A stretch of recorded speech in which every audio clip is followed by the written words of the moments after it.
Kesi hiyo ya madai namba 79 ya mwaka huu imefunguliwa leo majira ya saa 9 alasiri na mwenyekiti wa taifa wa Chadema Mheshimiwa Freeman Mbowe kwa niaba ya chama hicho, ikiwa ni siku chache tu baada ya jeshi la polisi wilayani Kahama mkoani Shinyanga kusambaratisha kwa mabomu ya machozi na maji ya kuwasha wananchi waliokuwa wamejiandaa kuhudhuria mkutano wa uzinduzi wa operesheni Okoa Demokrasia katika uwanja wa CDT mjini Kahama.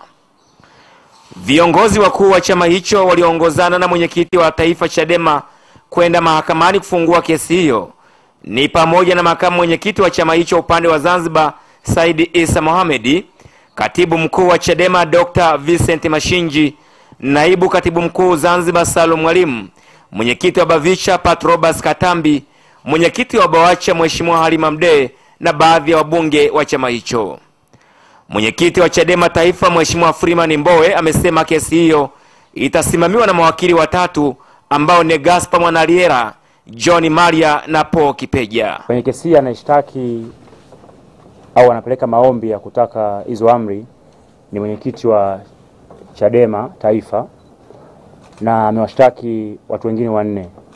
Amemshtaki OCD wa Geita, Officer Commanding District wa Geita District, lakini pia amemshtaki OCD wa Kahama kama mshtakiwa wa pili. Mshtakiwa wa tatu ni kamishna wa operesheni na mafunzo wa jeshi la polisi ambaye yuko makao makuu Dar es Salaam, na mshtakiwa nne ni Mheshimiwa Mwanasheria Mkuu.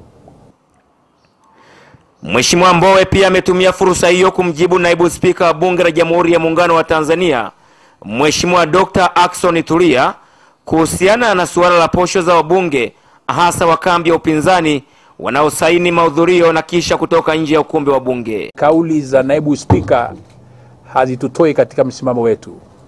Hatukwenda bungeni kufuata posho na hatujafanya kazi ya mageuzi kwa miaka 25 tukilipwa posho.